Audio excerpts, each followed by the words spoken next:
안녕하세요. 저는 30대 후반의 여자입니다. 요즘 사연을 즐겨 듣다 보니 이렇게나 다양한 사건과 인생이 있다는 걸 배우고 있는데요. 밝게 웃으며 살고 있는 사람도 그 마음속에는 어떤 아픔을 감추고 있을지 아무도 모를 수 있는 것 같아요. 저 같은 경우도 어릴 때부터 순탄하지 않은 인생을 살았지만 많은 분들이 부모님의 사랑을 듬뿍 받고 자랐을 것 같다는 말을 많이 해주시더라고요. 분명 가슴 아픈 일도 있었지만 누구보다도 긍정적으로 살아가려는 모습을 좋게 봐주시는 것 같아요. 하지만 저의 이야기를 들으신다면 기가 막히다고 깜짝 놀라실 거라고 생각해요. 한번 들어봐 주시겠어요? 저는 고등학생 때까지 어머니와 단둘이 살았어요. 제가 아기일 때 부모님이 이혼하시고 아버지는 집을 나가신 뒤로 한 번도 만난 적은 없죠. 어머니는 아버지에 대한 이야기를 거의 하지 않으셨지만 두 분의 사이가 좋지 않고 정말 원망하신다는 느낌을 많이 받았답니다. 그리고 어머니는 제가 어릴 때부터 몸도 많이 아프시고 우울증도 있으셨기에 더더욱 아버지에 대해 물어보지 못했죠. 어머니는 저를 키우기 위해 주로 식당을 다니시며 일을 하셨어요. 제가 초등학생일 때는 어머니가 일하는 식당에 가서 매일 점심을 먹고는 했죠. 지금 생각해보면 여자 혼자 딸을 키우는 게 얼마나 힘드셨을지 상상조차 되지 않아요. 결국 어머니는 제가 고등학교를 다닐 때 큰 병을 얻으셔서 요양병원에 입원하게 되셨답니다. 우울증과 겹쳐서 일상생활을 하실 수 없었기에 이모가 저를 위해 어머니를 병원에 입원시켜주고 제가 대학을 졸업할 때까지 돌봐주셨어요. 그 덕에 무사히 제가 원하던 대학을 마치고 취직을 할 수 있었죠. 저는 취업이 잘 되는 직업을 찾아보다가 치위생사가 되려고 보건대학으로 진학을 했어요. 열심히 일하면서 경력을 쌓았고 어느덧 5년차가 되어 규모가 큰 치과로 옮겨가게 되었죠. 건물 전체가 치과여서 의사와 치위생사의 수도 아주 많았답니다. 그곳에서 매일 얼굴을 마주보며 일을 하다 보니 장난도 스스럼 없이 칠 정도로 친해진 의사 선생님도 있었죠.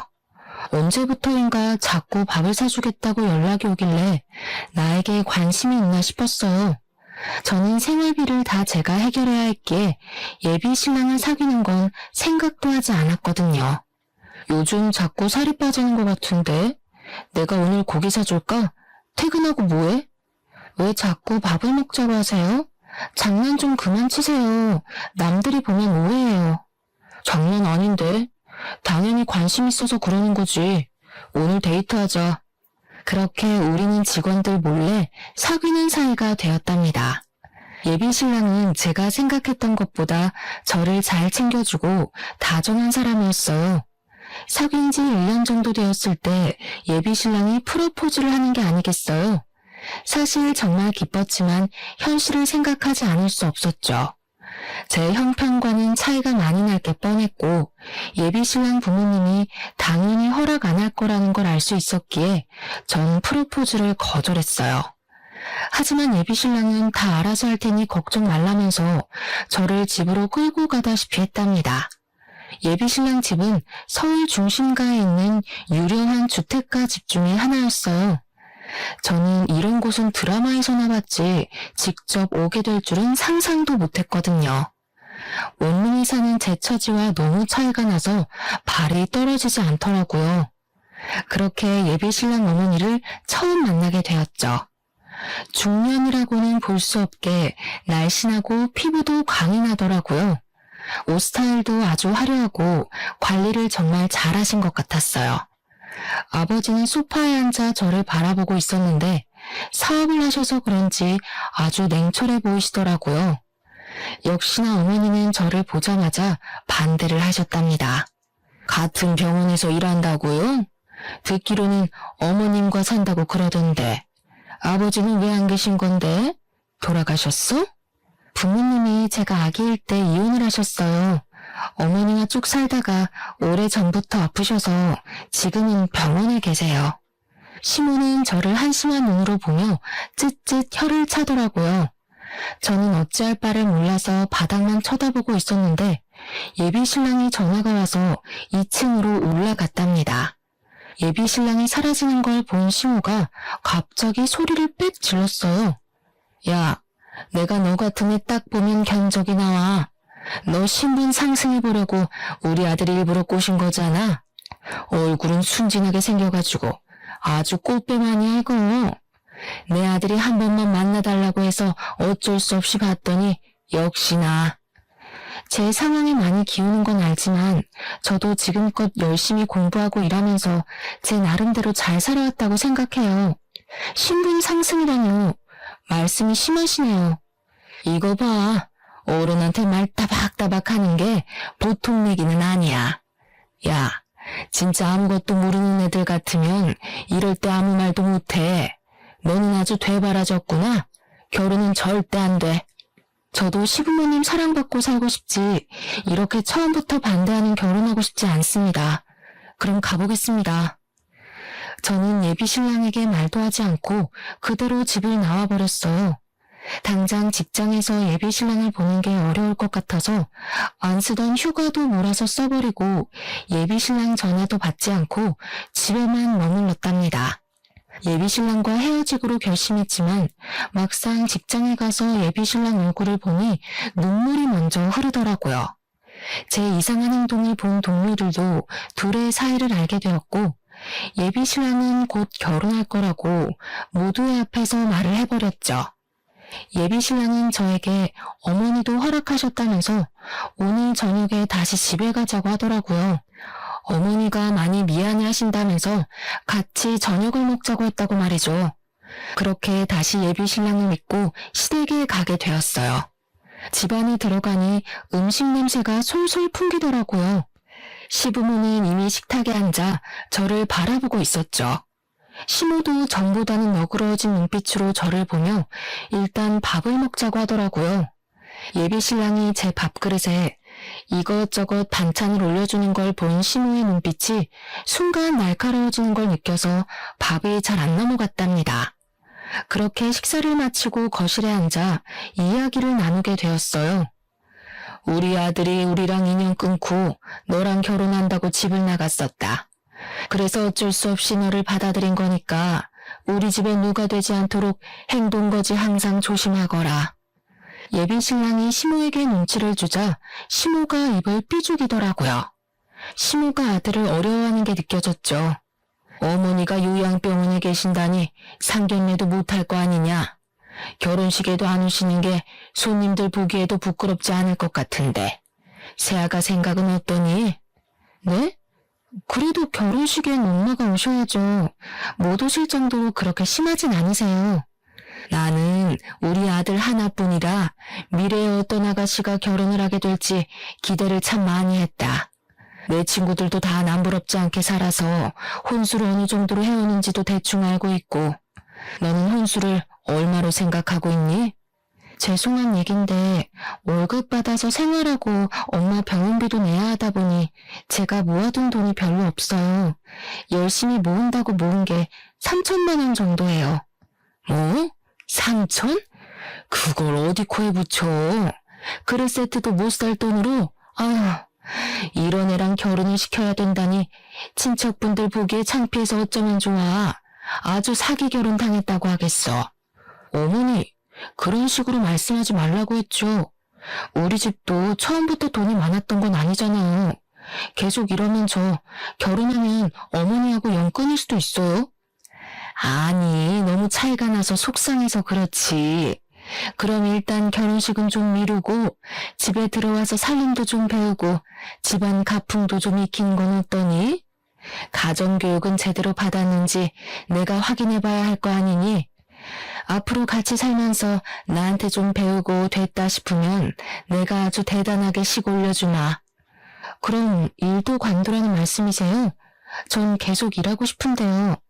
그깟게 뭔 대단한 일이라고 계속 한다고 난리야. 결혼하고 싶으면 당장 관둬. 우리 아들 망신시킬 일 있어? 집에 들어와서 제대로 배우기나 해. 저는 그렇게 직장을 관두고 시댁으로 들어가게 되었어요. 이모가 가까이 사셔서 남편과 이모만 한 번 만나고 결혼식을 곧 올릴 거라고만 말해두었죠. 이모가 걱정을 하셔서 엄마에겐 말하지 말고 일단 기다려달라고 부탁을 드렸답니다. 저는 매일 새벽 6시에 일어나서 아침 식사를 준비해야 했는데요. 원래 일하는 분이 계셨는데 제가 들어오고 인수인계식으로 저에게 이것저것 설명을 해주시고는 다음날부터 관두셨더라고요. 저는 졸지에 시댁에 들어온 다음날부터 제가 요리며 청소며 모든 집안일을 다 하게 된 것이죠. 시부와 남편이 출근한 뒤에 시모가 저를 부르더라고요. 그런데 옆에 낯선 여자가 같이 앉아 있었어요. 오늘 아침은 너무 짜더라. 시아버지는 짠 거 싫어하시니까 앞으로 조심하도록 해. 이쪽은 내 비서야. 앞으로 매일 볼 테니까 깍듯하게 잘 모시도록 해. 앞으로 가족같이 잘 지내봐요. 빈손으로 시집 왔다길래 기대했는데 생각보다 얼굴이 너무 별로다. 내가 말했잖아. 너보다도 인물이 한참 떨어진다고. 도대체 우리 아들을 어떻게 구워 삶았는지 원. 둘이 있을 때 써먹는 기술이 있나 보죠 뭐. 보통 저렇게 생긴 애들이 여우들이 많더라고요.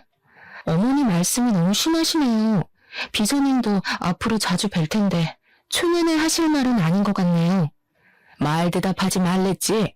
아직 식도 안 올렸는데 어머니란 말이 저렇게 잘 나올까. 그리고 혼인신고는 결혼식 한 뒤에 하는 걸로 해. 그게 무슨 말씀이세요? 다음 주에 가서 신고하기로 했는데요. 야, 아직 식도 안 올렸는데 무슨 혼인신고야.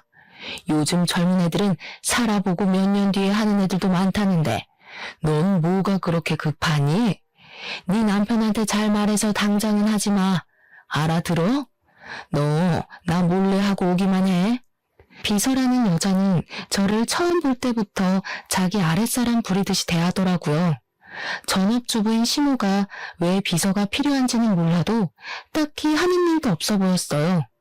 매일 오는 것도 아니고 일주일에 3일 정도 낮에만 오는데 보통 수다를 떨다가 가거나 같이 백화점에 가는 것 같더라고요. 저에게 청소하라고 시키고는 둘이 거실에서 차를 마시면서 얼마나 친근하게 얘기를 나누는지 누가 보면 비서가 며느리나 딸인 줄 알 것 같을 정도였죠. 오늘은 계절 바뀌기 전에 커튼 싹 다 떼서 빨아라. 창고방 가면 새 커튼이 있어. 그것도 먼지 싹 털어서 달아놓고.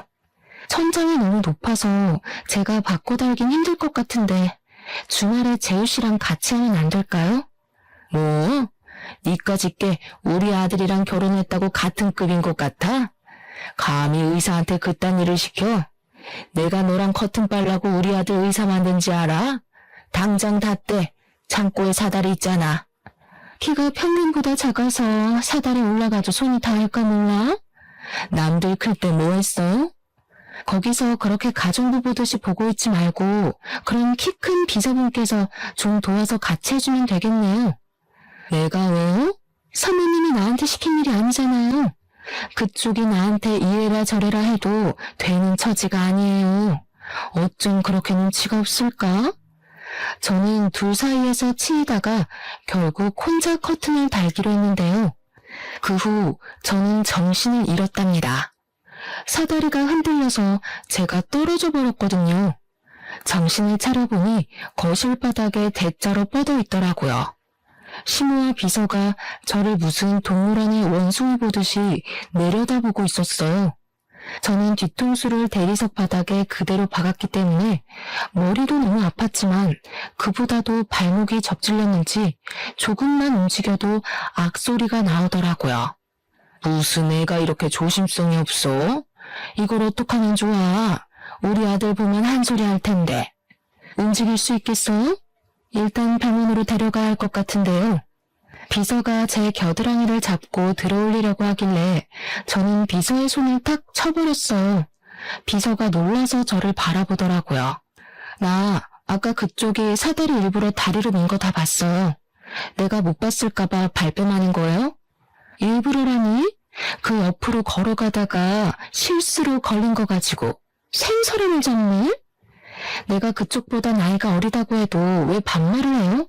그쪽은 비서고 난 엄연히 이 집 며느리인데요. 나 건드리지 말아요. 어차피 남편 올 시간 다 됐으니까 이렇게 기다릴 거니까요. 시모와 비서가 대꾸도 못하고 황당한 표정으로 저를 바라보더라고요. 그동안 둘이서 저를 보며 비웃고 수군대는 걸 수없이 봤지만 어차피 물어봐도 아니라고 할 게 뻔해서 가만히 있었답니다. 하지만 이번엔 일부러 저를 다치게까지 하니까 너무 화가 나더라고요. 시모는 남편이 오기 전에 어떻게든 저를 구워 삶아 보려고 했지만 저는 눈을 감고 누워서 듣는 척도 하지 않았어요. 30분 정도 지나고 남편이 왔고 제가 사다리에서 떨어졌다고 하니 놀라서 병원으로 데려갔죠. 비서 얘기를 하려고 하니 이미 가버리고 없더라고요. 그 후로 한동안은 시모와 비서가 대놓고 저의 흠을 잡는 일은 하지 않았지만 끊임없이 일을 시켰죠. 야, 여기 장식장 위에는 걸레질 안 해? 이거 뭔지 좀 봐. 네 눈높이만 생각하지 말고 남들이 보는데도 해야 될 거 아니야. 거기 이틀에 한 번씩 잘 닦고 있는데요. 먼지가 어디 있다고 그러세요? 내가 말대꾸하지 말라고 했지. 너는 내가 웃음니? 잔말 말고 마른 걸레로 가구들 한 번씩 다시 닦아. 저 매일 하루 3번 밥 차리고 오늘은 오전 내내 청소했어요. 아까 다 닦았어요. 너 붕어 새끼야? 말 대답하지 말라는 거 그새 까먹었어? 다시 닦아. 그리고 내 침대 시트에 주스를 흘렸으니까 싹 빨고 하는 김에 매트리스도 좀 들어서 물걸레질 좀 해놓고. 알아들었어? 시댁에 들어오면서 다 잘해낸 다음 시부모에게 인정받고 싶다는 마음이 컸기에 시키는 건 군말 없이 하려고 노력했죠. 저녁에 남편이 오면 같이 대화를 하거나 소소하게 데이트를 할 시간도 전혀 없었어요. 남편도 남편대로 일하고 와서 힘들어서 혼자 쉬고 싶어 했고 저도 밤에는 물에 젖은 솜처럼 몸이 늘어져서 바로 혼자 잠들어 버리는 일상이 계속되었어요. 나 하루 종일 일하느라 너무 힘들어요. 치과에서 일하는 것보다 몸이 얼마나 힘든지 몰라요. 집에서 있으면서 뭘 얼마나 일을 한다고 맨날 징징대. 그럼 이 정도 각오도 없이 집에 들어왔어? 무슨 말을 그렇게 해요? 당신이 내가 하루 종일 어떻게 하나 옆에서 한번 봐야 돼요. 요즘 왜 이렇게 차갑게 대해요? 솔직히 말해서 다른 동료 의사 마누라처럼 치과를 차려주기랬어. 아님 열쇠를 여러 개 들고 오기랬어. 어떻게 다 가지려고 해? 앞으로 나한테 이런 말 좀 하지 마. 피곤해. 저는 이 집에서 믿을 사람인 남편밖에 없으니 어리광도 부리고 싶고 시모에게 적당히 하라고 말 좀 해줬으면 했지만 남편도 제 편은 아니더라고요. 직장 동료들이나 친구들도 제가 마치 신데렐라라도 된 듯이 그저 시집 잘 가서 걱정 없이 산다고 생각하는 것 같았죠. 저는 하루하루 지옥처럼 힘든데 누구에게도 저의 마음을 이야기하지 못한 채 지냈답니다. 남편조차 저에게 차가워지니 이 집에서 하루 종일 뭘 하고 있는 건지 회의감이 들었죠. 남편과 관계가 소홀해진 걸 눈치챈 시모는 저를 남편 앞에서도 대놓고 푸대접을 하더라고요. 언제부턴가 몸이 너무 처지고 졸려서 침대에서 일어날 수가 없을 정도로 컨디션이 좋지 않았어요. 새벽 6시에 일어나지 못해서 시모에게 하루 종일 시달린 것도 여러 번이었죠. 아무래도 몸이 심상치가 않아 곰곰이 생각해보다가 임신 테스트기를 사서 해봤답니다. 놀랍게도 2줄이 나왔죠. 저는 저녁에 남편이 올 때까지 기다렸다가 오자마자 남편에게 보여줬어요. 남편이 한바구음을 지으면서 아주 좋아하더라고요. 저는 일단 더 확실해지면 이야기를 드리자고 했지만 남편은 당장 거실로 내려가서 시부모에게도 말을 전했죠. 항상 별다른 말을 하지 않았던 시부가 처음으로 고생했다고 한마디를 해주더라고요. 거기에 비해 시모는 아주 떨떠름한 표정을 감추지 않더라고요. 이제 아기도 태어날 거니까 시간 내서 얼른 혼인신고하자. 매일 집에 있으면서 뭐가 그렇게 바쁘다고 혼인신고를 미뤄? 아직 산부인과도 안 가봤는데 왜 이리 난리야? 요즘엔 혼인신고도 다 천천히 한다더라. 뭘 그렇게 서두르니? 몸 무거워지기 전에 하는 게 낫죠. 설마 어머니가 혼인신고하지 말라고 한 건 아니죠? 어머, 얘는 무슨 소리야? 나도 몇 번이나 언제 할 거냐고 새아가한테 물어봤었어. 그치? 저는 남편만 옆에 있으면 상냥해지는 심우를 보면서 사실을 말할까 했지만 더 분란을 만들고 싶지 않아 그냥 입을 닫고 있었죠. 시부가 신고하라고 한마디를 하고 방으로 가버리니까 시무가 입을 삐죽 내밀더라고요. 그렇게 정식으로 혼인신고를 마쳤고 아기도 생기니 드디어 이 집안의 가족으로 인정받은 기분이 들더라고요. 산부인과에 갔더니 임신 5주차라고 하면서 초기엔 아주 조심해야 한다고 했죠. 시모도 앞으로는 새벽에 일어나지 말고 아침 식사는 간단하게 하자고 남편 앞에서 아주 부드러운 목소리로 말을 하더라고요. 그래서 임신을 했으니 저를 좀 더 배려해 줄 거라는 기대를 잠시 했었답니다. 하지만 남편이 출근하고 난 뒤부터 저를 더욱 괴롭히기 시작했어요. 자꾸 가구를 들어서 옮기는 걸 시키거나 무거운 택배를 가져오라고 자꾸 시키더라고요. 제가 힘들어서 못하겠다고 하면 임신한 걸로 유세 떤다고 소리를 빽 질러댔답니다. 어느 날은 친목 모임을 집에서 하기로 했다면서 10명이 올 테니까 한정식 느낌으로 저녁을 차리라는 거예요. 그러면서 메뉴를 쫙 적어서 제 앞에 던지더라고요. 겉절이까지 담그라고요? 어머니, 저 지금 입덧해서 음식 냄새도 못 맡는 거 아시잖아요. 그래서 지금 못하겠다는 거야? 내 친구들 앞에서 나 개망신 주겠다 이거야? 그게 아니라 저 혼자 이 많은 메뉴를 어떻게 해요? 제가 음식을 잘하는 것도 아니고요. 한정식 집에서 제가 음식을 사오는 건 어떨까요? 야, 이게 아주 잔머리만 팍팍 돌아가가지고 너 결혼하기 전에 약속한 거 잊었어? 내가 됐다고 할 때까지 나한테 살림 배운다고 했지? 임신해서 혼인신고까지 했다고 이제 다 끝난 거 같아? 말도 안 들어 처먹겠다는 거야 이제? 어머니, 왜 그렇게 말씀을 하세요? 제가 입덧해서 밥도 못 먹고 있는데 저 좀 배려해 주시면 안 되겠어요? 누구네 안 나와봤어? 나는 임신한 몸으로 매일을 시장까지 걸어가서 장사도 했었어.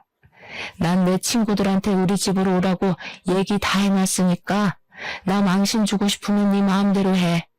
제대로 안 해서 우리 집안 욕 보이면 너 머리털 다 뽑힐 줄 알아?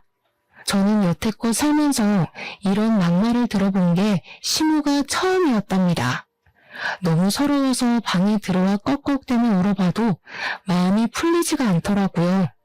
시간은 계속가고 어찌할 바를 모르다가 결국 장을 한가득 봐서 돌아왔죠. 집에 와보니 어느새 비서가 와서 시무와 소곤대며 얘기를 하고 있더라고요. 저를 보고는 아는 척도 하지 않고 고개를 휙 돌려버렸어요. 저도 딱히 대꾸할 마음이 들지 않아 주방으로 자리를 옮겼죠. 혼자 몇 시간을 계속 서서 요리를 하니 밑이 빠지는 기분이 들고 너무 힘들었어요. 넌 어떻게 볼 때마다 앉아있니? 이렇게 논땡이 피어서 언제 다 하려고? 지금 방금 앉았어요. 배가 너무 뭉친 것 같아서. 조금만 쉬었다 할게요. 몇 개월이나 됐다고 배가 뭉쳐? 누가 보면 아주 만삭인 줄 알겠네. 당장 못 일어나? 저는 될 수 있으면 쪼그렸다 앉기를 하지 않으려고 노력했지만 마음대로 되지 않더라고요. 대야에 겉절이를 담그다 보니 자꾸 앉았다 섰다를 반복하게 되었죠. 저녁 시간은 다가오고 몸은 점점 땅으로 꺼지는 것 같고 머리는 뜸해지기 시작했어요. 어느 순간 저도 모르게 주저앉아 버렸는데 배가 너무너무 아프고 식은땀이 나기 시작했어요. 어느 순간 저도 모르게 주저앉아 버렸는데 배가 너무너무 아프고 식은땀이 나기 시작했어요. 저는 마지막 힘을 쥐어짜서 방으로 천천히 걸어갔답니다. 뒤에서 시모가 뭐라고 소리를 질렀지만 귀에 들어오지도 않았죠. 방문을 걸어 잠그고 침대에 가서 그대로 엎어졌어요. 배의 통증이 좀 가라앉고 나자 상황 파악이 되더라고요. 저는 얼른 남편에게 전화해서 하혈을 하고 있다고 집으로 빨리 오라고 했죠. 얼마 지나지 않아 남편이 와서 저를 둘러엎고 병원으로 향했어요. 나가면서 시무를 스쳐갔는데 얼굴이 하얗게 돼서 저를 보고 있더라고요. 믿을 수 없게도 저는 소중한 생명을 떠나보내게 되었어요. 며칠 전까지만 해도 심장이 건강하게 뛴다는 걸 보고 왔었는데 말이죠. 의사도 최근에 무리한 적이 있냐고 물어보더라고요. 저는 시무의 꼭두각시처럼 시키는 일을 억지로 해왔던 제 자신이 너무 밉고 한심해서 눈물이 나왔어요. 나에게 찾아온 생명을 지키지 못했다는 죄책감에 눈물이 하염없이 흘렀답니다. 그만 울어. 괜찮아. 초기엔 그럴 수 있어. 아직 젊으니까 금방 다시 아기 가질 수 있어. 내가 아기만 생각했어야 되는데 다 내 잘못이에요. 우리 아기 불쌍해서 어떡해. 지금은 얼른 몸 회복하는 데만 신경 써. 이제 그만 울고 좀 쉬어. 저는 수술을 받고 며칠간 입원을 해야 했어요. 남편은 아침까지 있다가 출근한다고 자리를 비웠답니다. 그때 어떻게 알고 찾아왔는지 시모가 입원실 문을 열고 들어오더라고요. 저는 두 사람을 보자마자 너무 화가 나서 입술이 바르르 떨릴 정도였답니다. 예, 좀 괜찮니? 몸이 그렇게 약해서 어따쓰니? 이왕 이렇게 된 거 좋게 생각해야지 어쩌겠니? 좋게 생각할 게 따로 있지. 뭘 좋게 생각해요?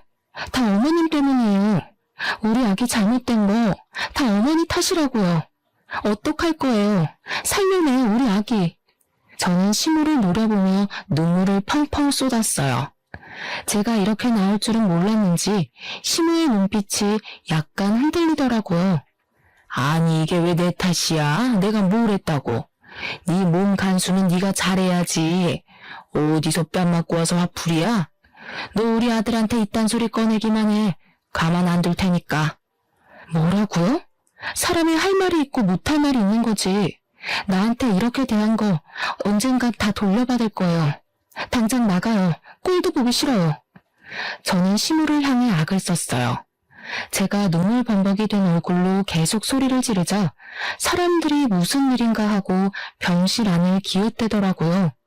시무가 창피했는지 얼굴을 살짝 가리고는 문을 쾅 닫고 나가버렸답니다. 곧이어 이모에게서 전화가 왔어요. 우리 조카가 오랜만에 전화했네.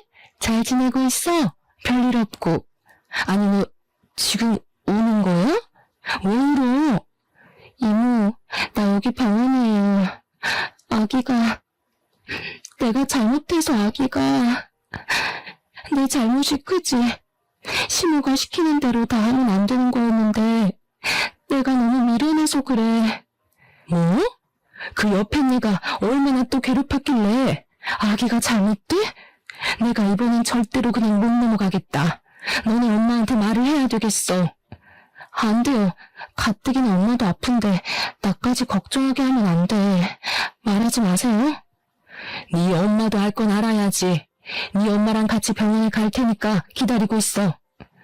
저는 엄마에게 짐이 되기 싫다고 말하지 말라고 했지만 이모는 엄마에게도 이미 대부분 일을 이야기했었고 엄마는 예전보다 건강도 많이 좋아져서 산책도 오래 할 수 있는 정도라고 하더라고요. 그러고는 정말 다음날 엄마와 이모가 병원으로 찾아오셨어요. 아이고 이거사, 힘들면 엄마한테 말을 해야지 바보같이 왜 혼자 참고 있어. 얘가 어릴 때부터 힘든 거 내색 안 하고 혼자 끙끙 앓았잖아. 언니 걱정한다고. 아무리 처지가 기운 혼인이라고 해도 식도 못 올리게 하고 며느리 취급도 안 하고. 도대체 어떤 여편인가 면상 좀 보자. 그래, 바보처럼 울고만 있지 말고 당장 연락해. 네 시모랑 내가 오늘 단판을 지을 거니까 당장 오라고 해. 남의 귀한 딸한테 도대체 무슨 짓을 한 거야, 이 망할 여편네가. 그때 마침 마치 짠 것처럼 시모가 문을 확 열어젖히고 들어오더라고요. 비서도 뒤따라 들어왔는데 딱 보니 어제 일로 저에게 화풀이를 하려고 온 것 같았답니다. 시모가 저를 노려보며 침대로 다가오다가 친정어머니와 눈이 딱 마주쳤어요. 순간 정적이 일더니 두 사람이 가만히 서로를 바라봤죠. 아니 너는 이 여자가 네 시무란 말이야? 친정 엄마라고? 이 여자가? 이 여자? 너 그놈 맞지? 그러더니 시무는 얼굴이 사색이 돼서 도망치듯이 병실을 나가버렸답니다. 옆에 있던 비서는 영문도 모르고 같이 달려가더라고요. 저는 엄마에게 무슨 일이냐고 물어봤는데 엄마는 한참 동안 아무 말이 없으셨어요. 큰 충격을 받은 것처럼 손을 벌벌 떨고 계시더라고요. 그러고는 힘겨운 목소리로 당장 이혼하라고 딱 한 말씀만 하셨답니다. 저는 그 후로 이틀을 더 입원했다가 시댁으로 가지 않고 이모댁에서 지냈어요. 남편에겐 시모 때문에 집에 가고 싶지 않다고 좀 더 쉬고 들어간다고 했죠. 열흘 정도 후에 시댁으로 돌아갔답니다. 시모는 병원에서 그렇게 도망친 뒤에 어떤 연락도 하지 않았는데 제가 집에 들어가니 예전과는 사뭇 달라진 눈빛으로 저를 보더라고요. 그 여자, 아니 어머니는 다시 가셨어? 아직 여기 계신 건 아니지? 혹시 별말은 없었고? 저는 대꾸도 하지 않고 방에 올라가서 남편과 시부가 올 때까지 기다렸답니다. 다 같이 저녁 식사를 하는 내내 시무가 제 눈치를 보더라고요. 저는 시무와 눈도 마주치지 않고 밥만 먹었죠. 식사가 다 끝나고 시부와 남편에게 할 말이 있다고 했죠.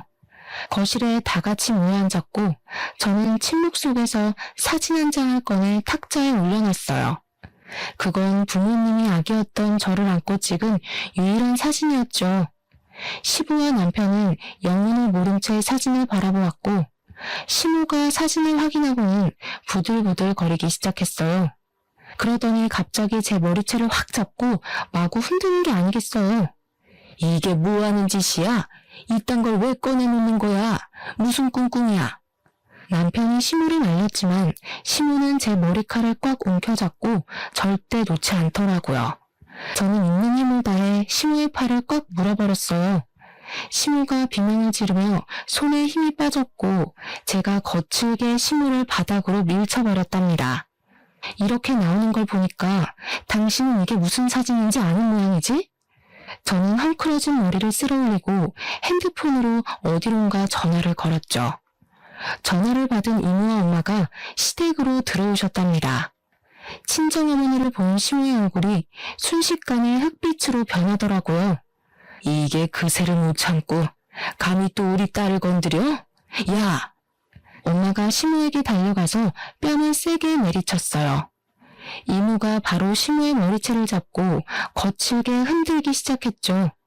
이모는 아무런 저항도 못하고 눈을 질끈 감고 있더라고요. 네 남편은 네가 유부남만 건드리는 꽃뱀이었다는 거 알고는 있냐? 뭐 눈엔 뭐만 보인다고. 네가 감히 우리 딸을 꽃뱀 취급했다 이거지? 이 여편네가 정신 나갔나? 무슨 말도 안 되는 소리를 하고 있어. 여보, 가만히 있으면 어떡해요? 이 사람들 다 쫓아내요. 네가 내 남편이랑 바람이 나서 기어이 이혼시킨 바람에 우리 딸이 아비가 없는 거지. 다 네 탓이면서 우리 딸을 구박해? 이 몹쓸 것들아. 네가 과거 싹 묻고 언제까지 잘 살 줄 알았어? 나 때문에 이혼했어? 네 남편은 애초에 정 떨어졌다더라. 나 아니었어도 어차피 갈라섰어. 아, 그러셔. 둘이 사랑의 도피까지 하셨으면 천년만년 살았어야지. 고작 6개월 살고 비렁뱅이로 만들어서 버렸어? 이 천벌 받을년. 엄마와 이모가 시모의 멱살을 잡고 흔들자 시모도 질세라 엄마의 머리채를 잡고 싸우기 시작했어요. 저는 재빨리 시모를 엄마에게서 떼어내서 밀쳐버렸어요. 시모가 씩씩대며 저를 째려보는데 역시나 반성의 기미는 하나도 보이지 않았죠. 엄마는 병원에서 마주쳤던 그날 저에게 모든 사실을 다 이야기해 주었답니다. 네가 2살 되던 해에 네 아버지가 그 여자랑 바람이 났다. 그년한테 눈이 돌아서 둘이 산다고 아주 나를 헌신적 취급을 하더라. 너 때문이라도 이혼은 안 된다니까 그 여자 앞에서 나를 두드려 패기까지 하더라. 그게 정말이야? 그런 게 무슨 아버지라고. 나한테 미리 말해줬으면 좋았잖아. 어떻게 혼자 가슴에 묻고 살았어? 여기서 그 여자를 다시 볼 줄 누가 알았겠니? 네 아버지랑도 6개월인가 살고 사라졌다던 여자를 말이야. 얼마 살지도 못하고 거지꼴로 찾아와서 받아달라는데 소금 뿌리고 쫓아내버렸지. 꼴랑 그거 살 거면서 엄마랑 나를 버린 거야? 아주 대단한 사랑 납셨네. 근데 이 여자가 그 동네에서 유명한 꽃뱀이었다더라. 결국엔 돈 많은 남자 만나 아들은 의사 만들고 떵떵거리고 살았네. 그런 년이 감히 우리 딸을 집안 기운다고 시집살이를 시켜? 우리가 누구 때문에 이렇게 됐는데? 시부와 남편은 이 상황을 믿기지 않는 듯이 한참을 바라보기만 하더라고요. 그럼 지금 우리 어머니가 당신 집을 풍비박산 낸 상간녀라는 거야? 말도 안 돼. 어떡해. 지금 세아가 말이 다 사실이야? 당신 입으로 말해봐. 나랑 결혼할 땐 연애 한 번 못한 쑥맥 행세는 다 해놓고 감히 나를 속여? 여보 한 번만 봐주세요. 내가 설명할게요. 그게 아니라 잠깐 한 번 실수로. 시부가 바닥에 내팽겨쳐진 시모를 끌어올리더니 세게 뺨을 내리쳤답니다. 시모가 충격을 받았는지 울음을 터뜨리더라고요. 저는 그 모습을 보고 있다가 시부에게 서류 봉투 하나를 내밀었어요. 시부가 이해가 안 되는지 안에 든 종이를 한참 동안 들여다보고 있더라고요. 거기에 쓰인 이름이 이해가 안 가시는 것 같은데 어머님 비서 이름이에요.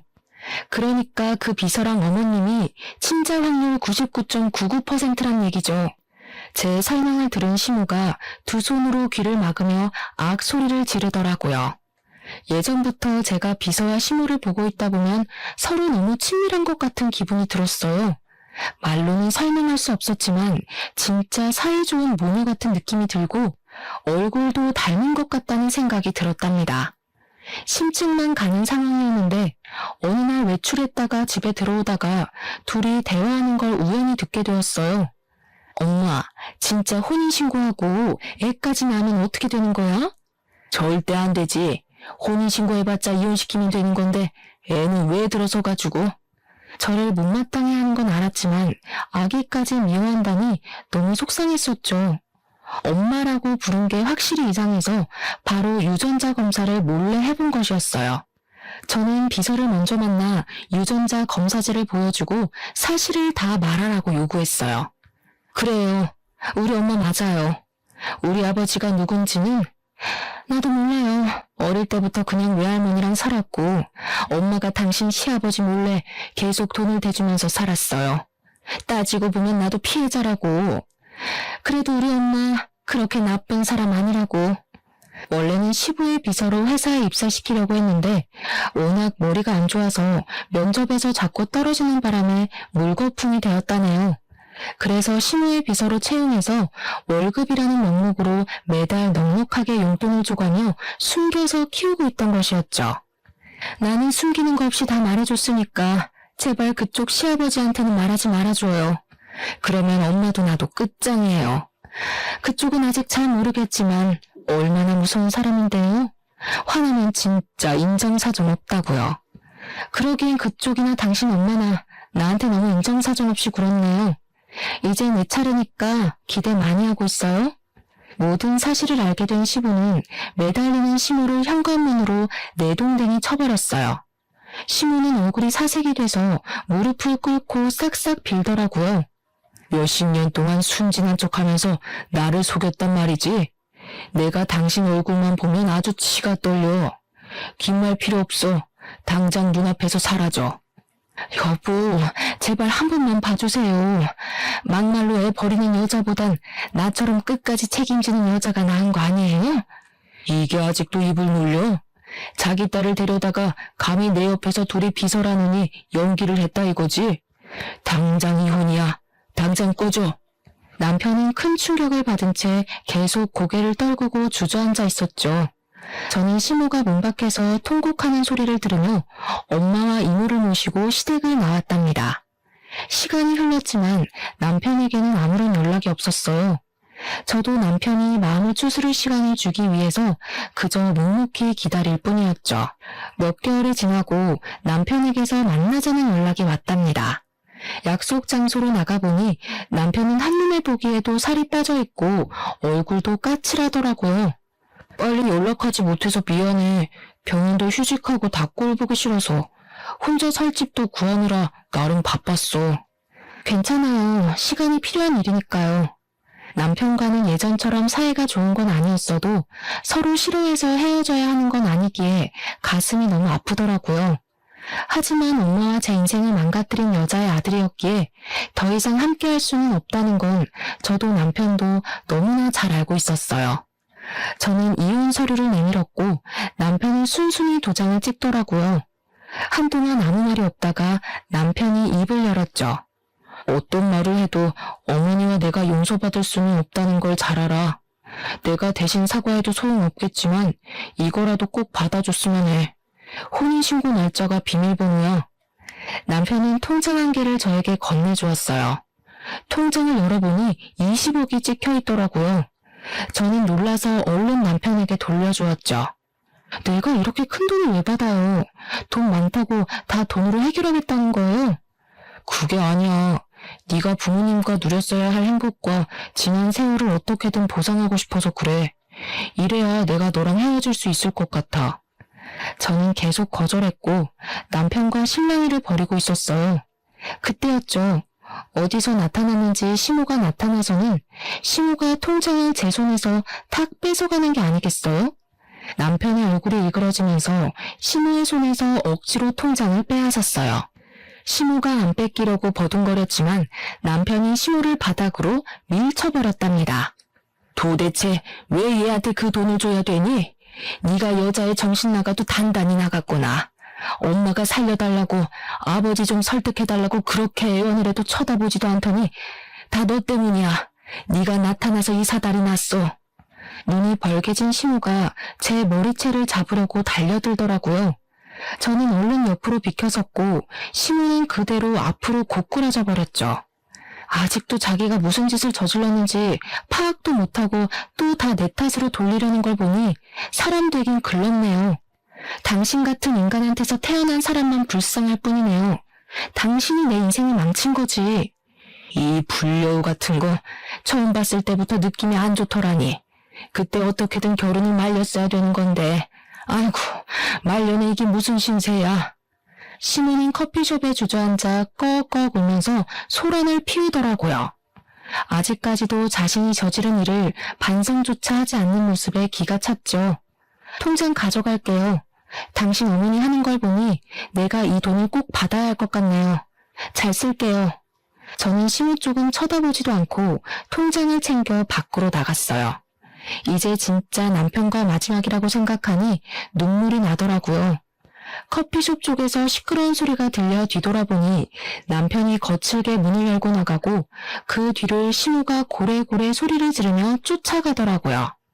그 모습을 마지막으로 다시는 두 사람이 만나지 않았고 합의 이혼으로 남편과의 인연을 정리하게 되었죠. 그 후로 1년 정도 시간이 흐르고 어느 날 전 남편으로부터 한 번 연락이 왔더라고요. 오랜만이야. 알릴까 말까 고민했는데 어머니 일주일 전에 돌아가셨어. 부담 가질까봐 장례 다 치르고 전화했어. 세상에, 갑자기 어떻게 된 거예요? 매일 아버지 집 앞에 서 있다가 차에 치여서 사고가 크게 났었어. 하필 비가 많이 온 날이라 발견을 늦게 하기도 했고. 시모는 시부의 눈 밖에 완전히 나버려서 거의 알몸으로 쫓겨나다시피 했기에 가진 돈이 전혀 없었다고 해요. 시부가 변호사를 바로 선임해서 소송 이혼을 진행해 순식간에 이혼을 당했고요. 부잣집에 살던 미련을 못 버리고 매일 밤 시댁 앞에 가서 시부를 부르고 집 앞을 서성댔다고 하네요. 사고가 난 뒤에 오랫동안 병원에 입원해 있었는데 숨겨두었던 딸만이 시부를 찾아가서 간병을 하다가 결국 돌아가셨다네요. 아무리 치가 떨릴 정도로 미운 사람이었다고 해도 시모의 비참한 말로에 마음이 썩 좋지는 않았죠.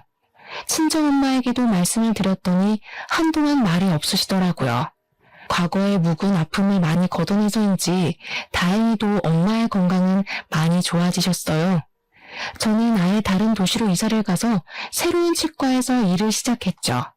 다시 예전에 활기찼던 제 모습으로 서서히 돌아갔답니다. 저는 남편이 준 돈의 일부로 작은 아파트를 사서 엄마와 함께 살기 시작했죠. 이젠 엄마도 우울한 마음에서 많이 벗어나셔서 저녁에 제가 퇴근하고 돌아가면 함께 웃으며 밥을 먹는 일상을 지내고 있어요. 세상을 살면서 다양한 사람을 만나지만 어떻게 보면 다른 이들에게 아픔을 주고 피해준 사람들이 더 잘 사는 것 같이 보이는 경우가 참 많았어요. 인생이 참 불공평하다는 생각도 들고 저렇게 마음이 모질어야 편하게 살 수 있는 건가 하는 생각도 들기도 했죠.